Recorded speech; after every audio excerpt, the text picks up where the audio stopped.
Welcome to Clean Currents. I'm your host, Tyrell Lisson. Today's guest is Kathleen Scott, Design Principal and Brand Management Lead at Bruce Power.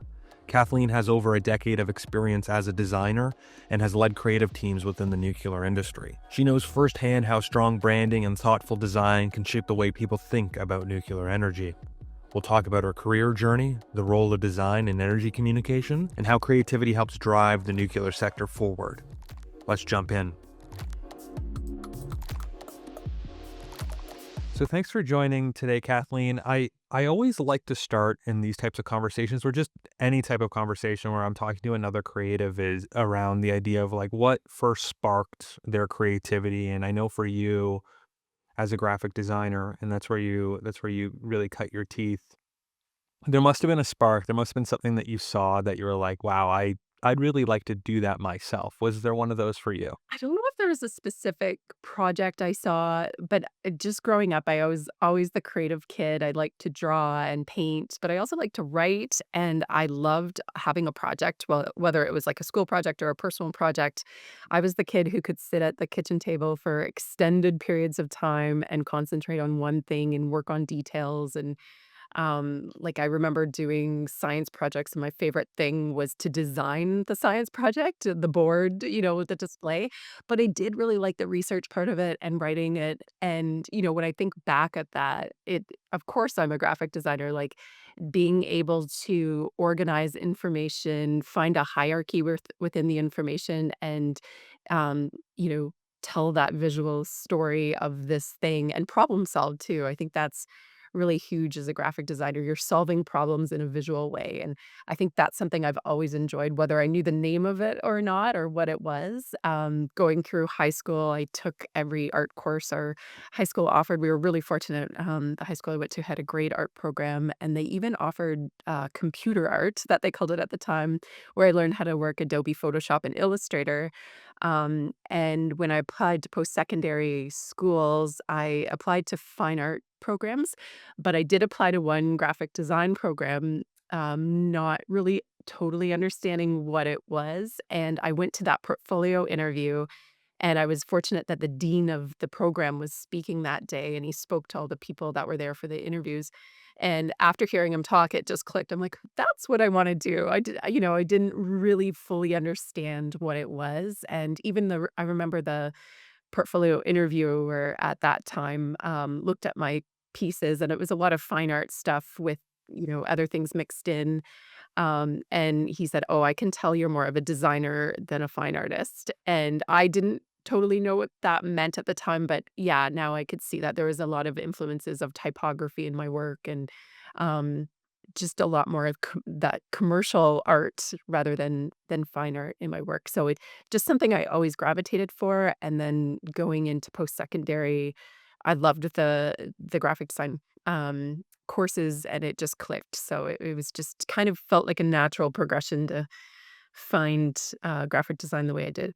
Yeah, that's fascinating to me because I was also the same. Like growing up in the classroom when you're doing projects, I always loved drawing or like illustrating or putting together the Bristol board with like the different things and the color coding and everything like that. So it seems that the creative types, that was their favorite part, even in courses. Like I wasn't great at science, but I loved that part of it. So it was always fun. Um, it's also interesting hearing you talk about when you're applying for post-secondary school, because that's a huge part of this, I think, as any creative, is what you end up doing in post-secondary school. Sometimes you find folks go to school for something completely different and then find kind of creativity or storytelling or marketing um, as a byproduct of that, or some folks go to school for art or something artistic and then find themselves in the marketing, more business side of it. What was what was that like for you? Because I'm always interested in talking to folks, because I think us are like artistic people. We don't necessarily always envision ourselves going down a path where we're like you have a client, you have deadlines, you have like stakeholders that you have to listen to. You don't just get to create things in a vacuum necessarily. Like there are different people and objectives and opinions. And I think that can be tough. That can be kind of like a big pivot point for a lot of people. When you went to school and you kind of thought you're going to do fine art and then you end up in graphic design, what was that journey like for you, realizing that maybe it's not just kind of like hippy dippy, I'm just gonna make my own things? Or were you always like, you know what, I completely understood that MO? I think that's what appealed to me, that you could do something for other Yeah. people, because I've sometimes with fine art, and I've let it go quite a bit, but my plan is in retirement to get back to painting and doing more things for myself, when I have the time. But yeah, I think for me, the way I look at it is fine art is very much for yourself, and I liked the idea of doing something for other people that solves a problem that they have. And I like the aspect of design, when you have a client, hearing their problem, getting to know their audience, who they're trying to reach, and then solving that problem for them in a visual way. And to me, that's very satisfying. So yeah, it was almost like a relief not have to do things for myself, because then I'd have to come up with a project and a purpose that was going to meet something for myself, and I don't feel like I always have that. I feel like I need to feel productive, and for me, it's very satisfying to do a design project that solves a problem for somebody. Yeah. Yeah, no, I'm the same way, and I think it's a bit of a superpower, right? Like you have this Mhm. creativity, but you are also somebody who enjoys being driven by a deadline or a problem to solve. I think that's key, right? This idea that like as marketers, as creatives in marketing, it's the real meat and potatoes of it is like the problem solving, which is very fun.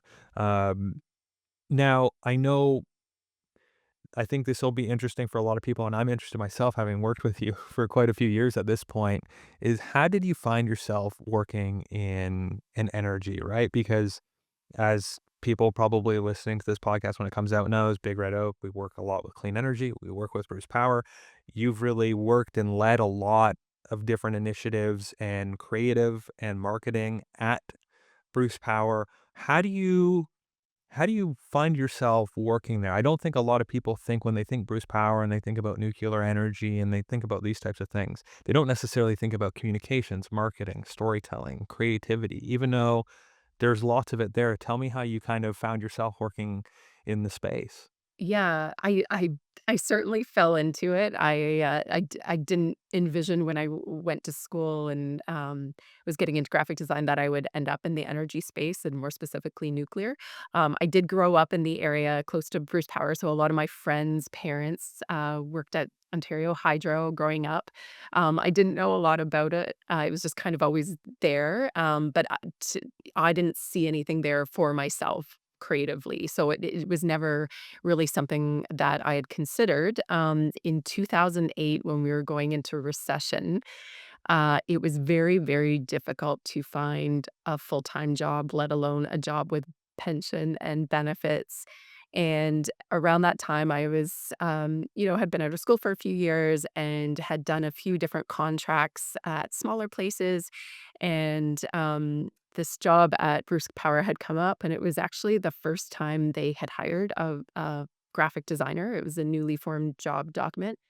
And, a lot of people that lived in, the Kincardine area, knew what I did, and reached out and told me about it, like, quite a few people, when it came out, and so I applied not thinking I'd get it, and then I got it. And I was a little bit hesitant, moving in-house. At the time, it was a bit different than it is now. I think in working in-house has a better reputation, but at the time, it almost felt like a step down in a way, to not be at a cool studio downtown Toronto, or an agency. Working in-house just felt like I was almost giving something up, so I decided to try it. I thought, "Well, I'll give it a shot for 2 years." It was such a good opportunity at a time when no one was hiring designers, and, we could really see the cuts happening in the creative industry. So it seemed like it was kind of a no-brainer to give it a try, and it was a fantastic opportunity. I was a little hesitant because I wasn't sure what the opportunity would entail, but I'm so glad I did, and thinking back of the job I had when I first started to now, it's a completely different job. It's a completely different company. We've evolved so much. So yeah, I'm really, really glad I took the chance and went for it. Yeah, you say something that I think is an interesting element of this is the idea of in-house versus agency and the relationship between both and the pros and cons of both. As creative people, right now I'm on the agency side. I've been in-house as well, and like they're different.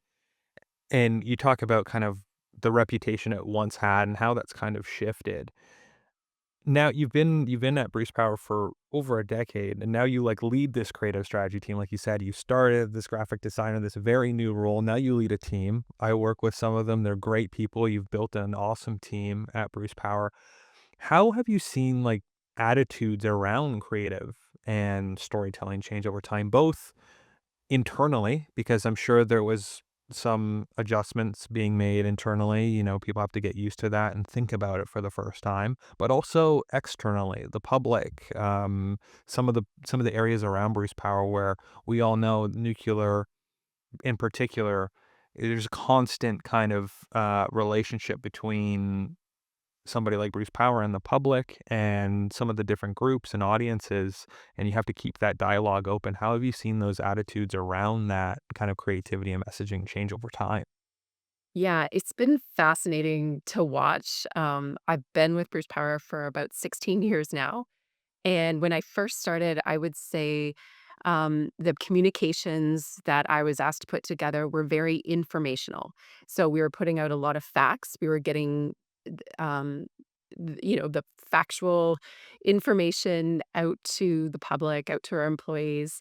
And I think historically, nuclear hasn't been great at telling our own story. And I think part of that is we were just trying to fight misinformation all the time. It was kind of a firefight. We weren't good at telling our own story, and other people were telling it for us. So we were just fighting it with facts, if that makes sense. And then over time, I think we've started storytelling to the point now where I think we're doing better to tell human stories. So stories that resonate with people versus telling them, this is how nuclear works. This is our safety record. This is all the great things we're doing for the environment. Instead, we're featuring employees. We're telling stories about job growth, about economic growth, um, and how it affects people and how it affects people's day-to-day life. So for me, that's the biggest change, whether we're talking about internal communications or external communications. I think we're doing a better job telling stories as opposed to just throwing facts at people.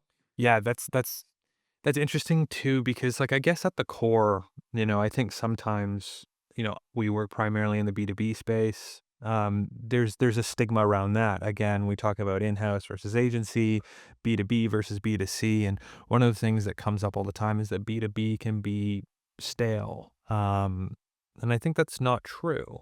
I don't think it has to be true, right? Because at that Doesn't yeah, it doesn't have to be Yeah. true, and because I think at the No. end of the day, it's really about telling people stories because we're all,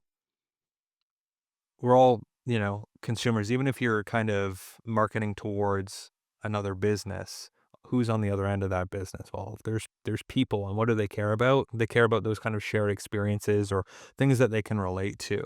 Um, and I'm sure with an entity like Bruce Power, there was probably some hurdles in positioning creative strategy, especially within the industry like nuclear. You talk about a lot of that kind of firefight about combating misinformation that's still out there to this day. And it's always an uphill battle. How do you balance that? How do you balance those types of things? And how do you have those conversations both internally with your teams and the people that are like, well, yeah, that's great that you're telling this human story, but like what about this new latest news article about X? How do you balance that? Yeah, that's a good question. I think you have to look at different ways of getting your message out. You can't just have, one one approach. And I think for different audiences, it's different. We're so lucky in nuclear that we do have so many great stories to tell. So if you're someone who's concerned about the economy, we have a great story there. Over 90% of our spend is in Canada for our supply chain. If you're concerned about climate change, well, we produce a massive amount of energy with no emissions. We have so many of these good stories. And I think, thinking about our audience, number one, what do they care about? What's going to resonate with them?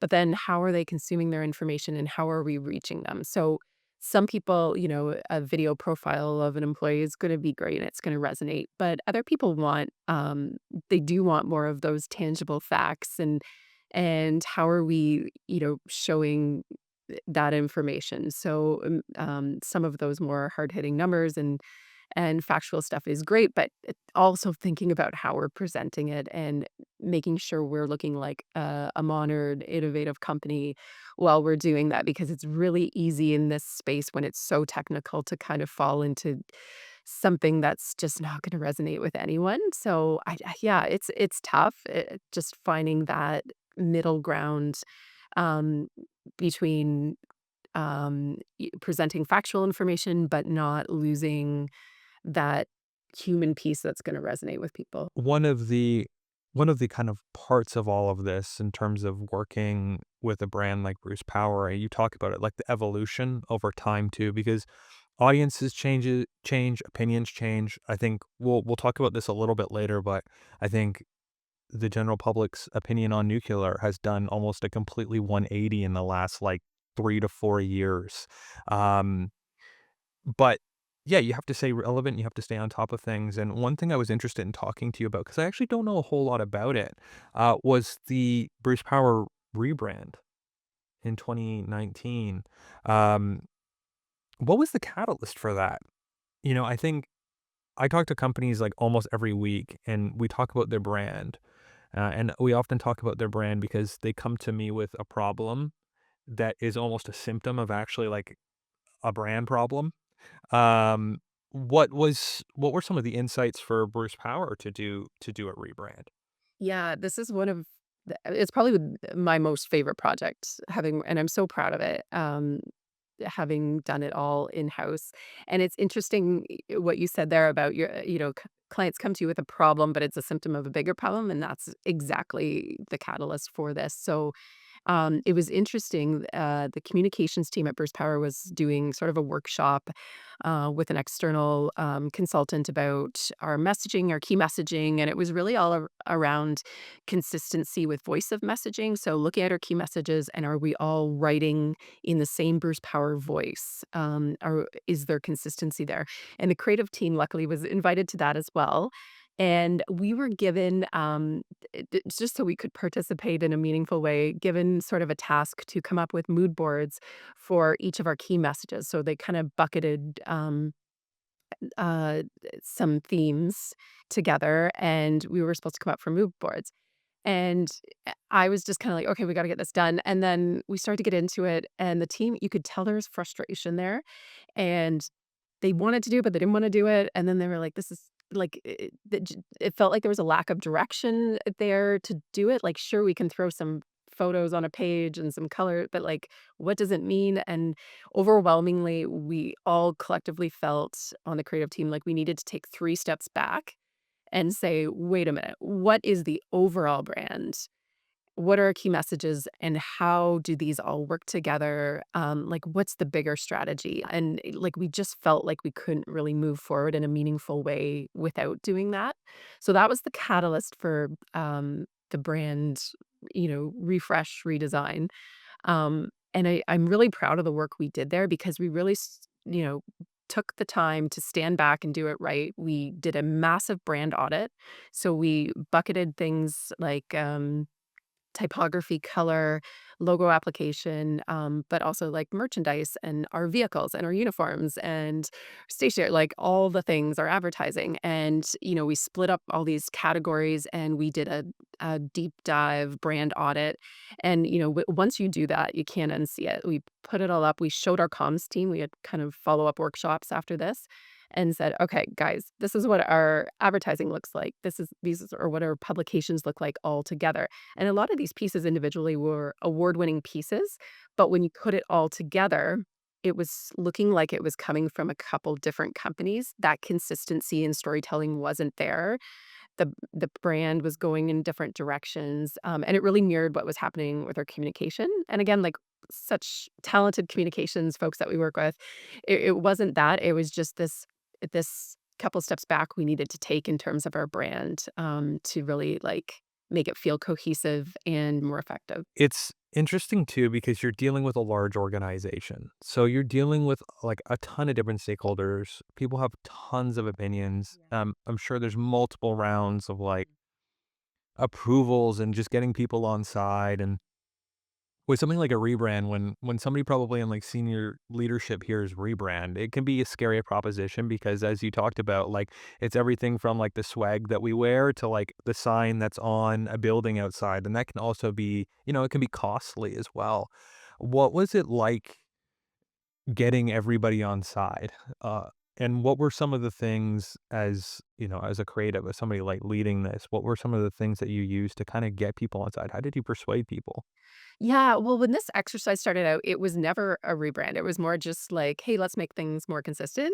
And then it was our team who kept taking more and more steps back and being like, "I think we need to redo the logo." Like it just, we can't move forward with these colors kind of thing. So we didn't ask anyone. We just put together a full presentation, like fully fleshed out, very polished of this could be the new logo, these could be the new corporate colors. This is what it looks like all together with new corporate fonts.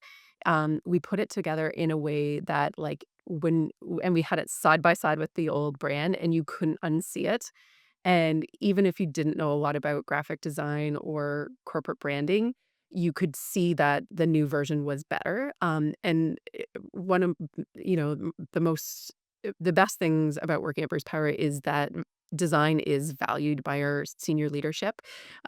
People like James Scott, very supportive of what we do and really have a lot of trust in us. So yeah, when we met with James, he saw it and right away he got it. Like he understood the new brand was better, but also why it was important for the company to move in that direction. The new brand kind of mirrored the innovative company that we were, not stuck in the past. So right away, we did have a lot of support. I did have kind of a traveling roadshow that once we got support from certain people. I went around to different executives and different departments, met with them in person, one on one, and just within our own internal departments, people were very pleased to be involved um, at the beginning of the process and not just being told, "Oh, you need to change all this stuff," because it could be very overwhelming. So we met with every department and said, "Okay, how does this affect you? You tell us how this affects you, and we'll work with you to get all the pieces you need to implement this." And then on the costly piece, you're right. It's a big decision to rebrand your company, especially when you're as large as Bruce Power.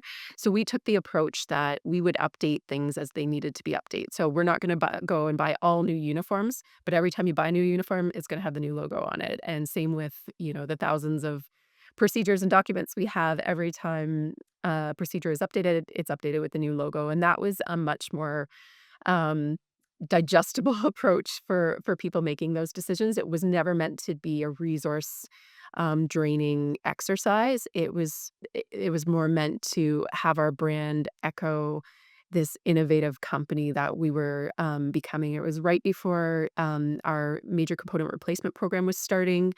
There was a lot of things happening at the time that it was the right time to do a rebrand. One thing we didn't know was right before a pandemic was gonna happen, so we're so lucky we did it then, and then we had this really solid foundation of a brand that we could run with, and things were, moving really fast once the pandemic started, and we had to be very reactive, so we had this, great foundation of a brand to run with. So the timing, we were really fortunate that we did it when we did. I think you highlighted some of the like quote unquote challenges that you would face in a situation like this. But is there anything else that you didn't foresee? Because this is always, there's a million things that happen that you're like, oh, I never expected that to happen when executing the rebrand. And like, what were maybe I guess some insights that you learned that would be super valuable when you're doing an exercise like this, both for an in-house team potentially or anybody externally too, because I think, there's a lot of pressure a lot of times to do and execute the rebrand well and fingers crossed it works, that all of your research and time that you put into it pays off. Yeah, I think my biggest advice would be to meet with your stakeholders early. So I learned so much having those one-on-one meetings with all of our departments because they would tell me, "Oh, we use the logo on this." And I was like, "Oh, I didn't know that." And so I learned a lot with those. So being proactive, working with your organizations. And I think the thing that surprised me the most, and I don't, it's not really a lesson learned, but um, I think we did do such a good job changing the logo to make sure it was an evolution of the brand and not like a complete redesign that no one would recognize it. That was always the goal, just to evolve it. But I was shocked at how many people didn't notice we changed the logo or thought we just removed the waves from the bottom of the old logo. So that was kind of a lesson to me that like I guess it was successful because people didn't notice. Like it wasn't a jarring change for people, and that alone, we wanted to keep that brand equity, so that part of it was a success, and it's humbling as a designer that people didn't say, "Oh, wow, new logo." Like, the amount of people, our own employees that didn't notice, I think it was a good thing, but kind of humbling to me as a designer that, people maybe didn't see the big change that we thought we were making. Yeah, sometimes it's the million micro decisions that we all know, but again, from an external point of view, outside of our teams doing it, it's like people sometimes don't notice, and yeah, that could be a good thing, that could be a bad thing. Yeah, no, that's fascinating. And just to kind of segue that, because you did it in house, and I think that's phenomenal.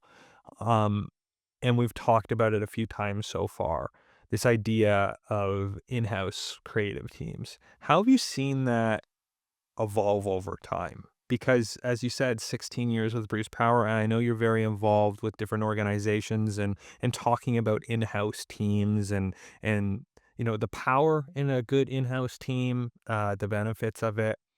How have you seen that evolve over time, just from an industry perspective of like in-house teams overall, but also the Bruce Power in-house? Yeah, I sat on the board for the Registered Association of Registered Graphic Designers, and they're a Canadian graphic design organization that advocates for the industry. And through that volunteer work, I've moderated a webcast for quite a few years now, speaking with in-house designers. And through that work, it's been fascinating talking to other creatives that are working in-house in all kinds of industries. But similar to my role here in the nuclear industry, where creative is not our core work, but that's my job here within Bruce Power. And across the board, I find everybody has the same challenges or very similar challenges and opportunities too. So talking to people has been interesting because it's made me realize that if I'm having a problem, they've probably experienced it or maybe have a solution. So it's been really helpful to talk to people outside of Bruce Power with that. The thing I've seen evolve is that companies, especially in the last 5 years, it's really accelerated. Companies have, I think, are seeing the value in having a strong in-house team. They're seeing um, being able to do things quickly, but having that brand knowledge, that institutional knowledge in-house where you're not starting from scratch every time, is just having those core competencies is really beneficial to groups in-house. I think social media has really accelerated that too. It's more of a reactive platform, so to be able to act quickly, and create things quickly is beneficial. And then, partnering with outside organizations where you don't have those capabilities in-house, it has been great too. But having that core team that kind of is there to shepherd the brand is really beneficial. But yeah, over the last few years, I would say that just there's been a lot of big companies that have seen the value in that, and you can see them investing in their in-house teams, and it's been really cool to watch. And and it's kind of happened at the same time as we've built the Bruce Power team and watched that team get stronger and stronger. We're so fortunate. We've been able to hire a very well-rounded team, so specialties in different areas, and I think that's, it been very beneficial to Bruce Power to have those different competencies. Yeah, I think there's a lot of powerful synergies because I think some people listen to the conversation and be like, Tyrell, why are you like, why are you having a conversation about the pros of in-house teams when you run an agency? And I don't really think about it like that because I think when you have, organizations like Bruce Power that's very large and there's lots of things happening and going on, I think, like you said, you're going to naturally work with some external vendors and partners. And from my point of view, when there's folks internally that know the brand really well, like those synergies are really great to have because then you truly partner and, you can lean on each other to support each other, is the kerning right? Like the smallest little details that, take time to also grow, and understand and get used to. So I think there's a lot of synergies, that can be had there, especially in our industry, which is like very technical. Um, has that been a challenge for you when growing your team? Because I it's an assumption, it's a stereotype, but, like, us creatives, sometimes we're not as nitty-gritty with the details. We're like broad strokes people, not always, but now you have this very, like, technical industry where you have engineers and scientists all the time being like, "Well, actually, like, this is wrong, we would have to move this." How do you build a strong in-house team that's creative, but can take these kind of complex or technical things and articulate them in a way that's digestible? Yeah, no, that's a great question because sometimes, you fall into that trap as a designer where I just wanna make it look good. And, and then you've got your technical people being like, "It can't be like that because of this," and they might be very literal, and we're not quite that literal, and so, working together can sometimes be challenging, but I think a big, benefit, to Bruce Power having their corporate head office on site in Tiverton. We have access to so many experts. We have access to go into the power plants. Our designers are often in there with their hard hats and their safety boots on and, watching big steam generators get lifted. One of our designers actually today is in the vault doing a vault jump in one of our MCR units. So, like, we're very fortunate that we can see firsthand how the technology works and speak to the people that do the work on site. So, I think having that exposure is huge. We can appreciate the technology so much more and the technical pieces of it. And we work with a great extended team, and part of those checks and balances of, making sure we get the technical piece right is building a really strong foundation in your processes. So, how does your workflow go through the process so that we make sure we're technically accurate in our words, in our images, and stuff like that. So, I think it's a combination of having a great process, but also encouraging your creative staff to get out there and see the real stuff. Like, go out with a camera, go take some video, meet the people, have those conversations.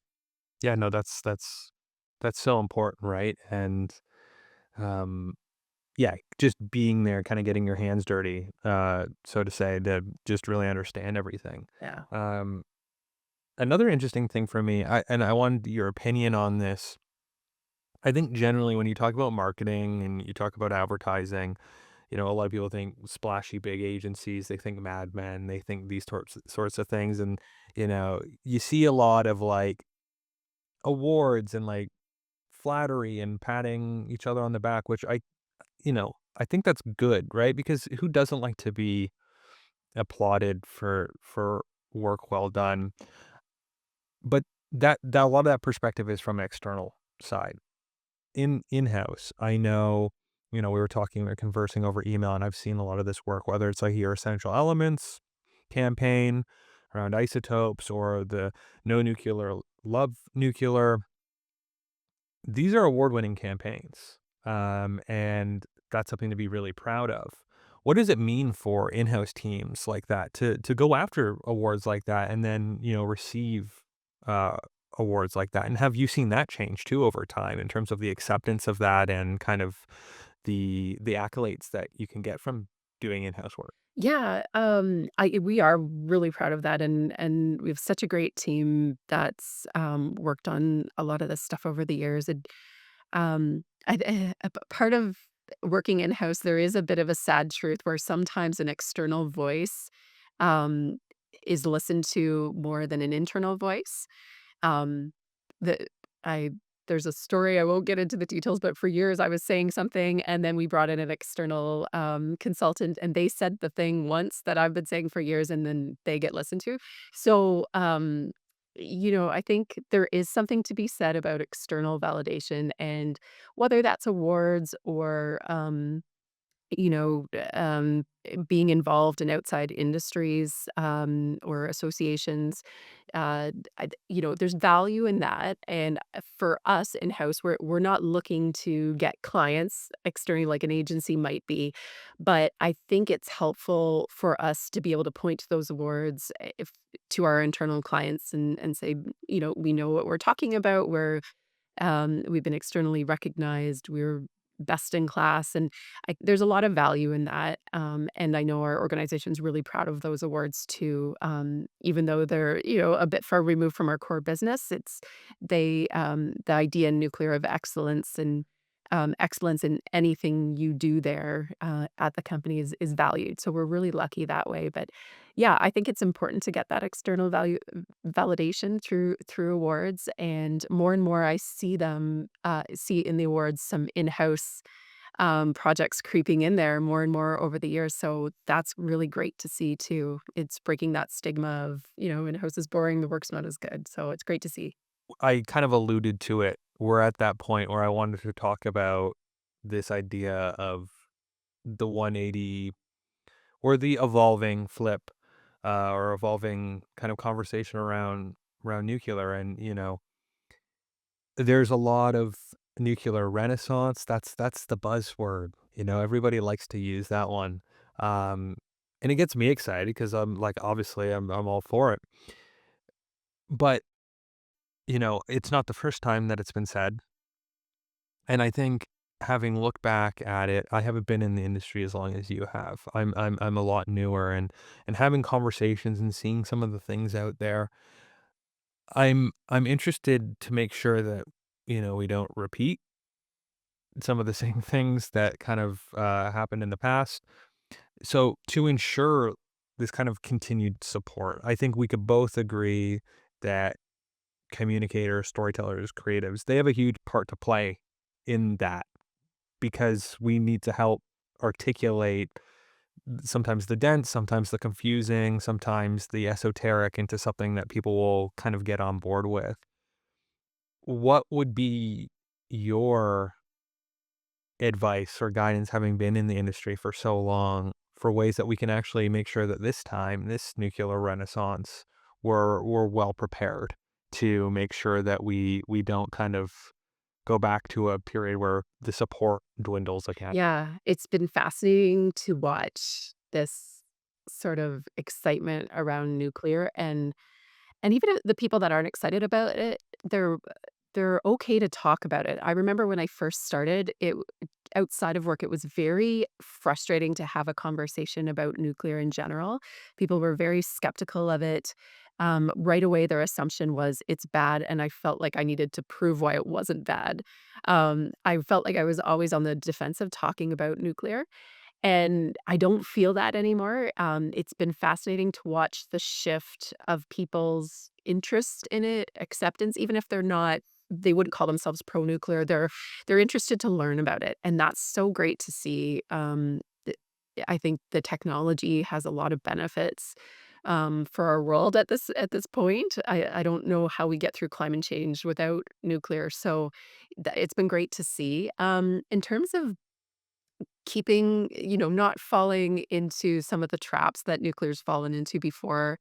I think being proactive in telling our story is huge. And there's, again, so many good stories to tell in nuclear, whether it's healthcare or the economy, climate change, job creation, that kind of thing. There's so many good stories to tell. But I think overall it's, telling those human stories. I think that's the key for people because being in such a technical industry, it's very difficult to explain to people in simple terms how nuclear power is produced. What an isotope is. It is a bit complicated in terms of technology, but if you tell the stories of the people who are making the power, who are harvesting the isotopes, I think when you put that human face to it, it kind of pulls you in, and it's interesting to know that there's people behind this, and, there's so much happening in nuclear right now, and there's so many brilliant, innovative people behind all this exciting stuff that's happening, so I think as we keep, marketing and communicating the industry, I think we need to keep telling those human stories. Incredibly well said, and even some of the follow-up I was gonna ask you, I feel like you just articulated it so well.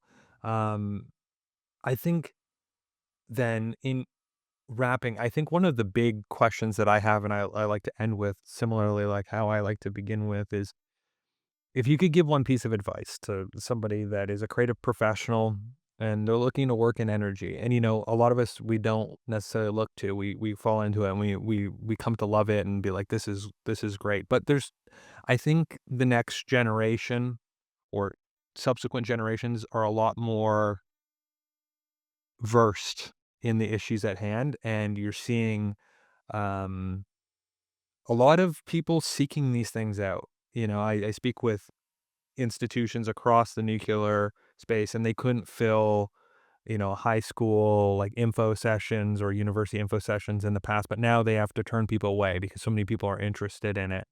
And I feel like that's going to be the same for creatives that want to make their mark, marketers, storytellers that want to make their mark. What would you give as a piece of advice if somebody's looking to kind of get into this part of the industry? I would say stay current, and I mean that in a million different ways, whether it's staying current with technology or trends, but, very much staying current with what is happening in the world.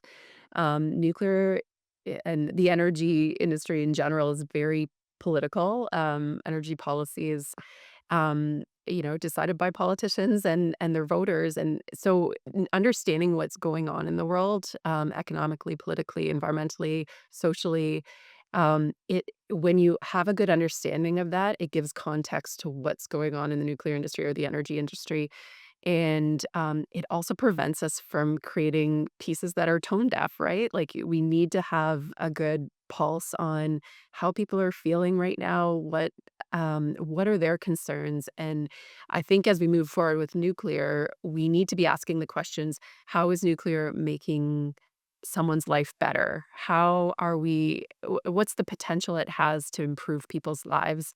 And when we can answer those questions for individuals who are going to have different concerns about their life, I think we can better, yeah, market nuclear and the energy industry. No, thank you for that. I think that's just a great piece of advice for anybody doing anything. Stay current, stay on top of it, right? Because you're so true, and things just move a mile a minute these days. So, um, thank you for taking the time, Kathleen. I know you're very busy and you're doing a lot of great stuff at Bruce Power. So I appreciate you coming on and having the conversation with me. Awesome. Well, thanks for the invite, Tyrell. This is a lot of fun, and we'll talk soon. Thank you for listening to Clean Currents, where we explore the people and ideas shaping our clean energy future. If you enjoyed today's conversation, please subscribe and share this episode, and check out our work at bigredoak.com. We'll see you next time on Clean Currents.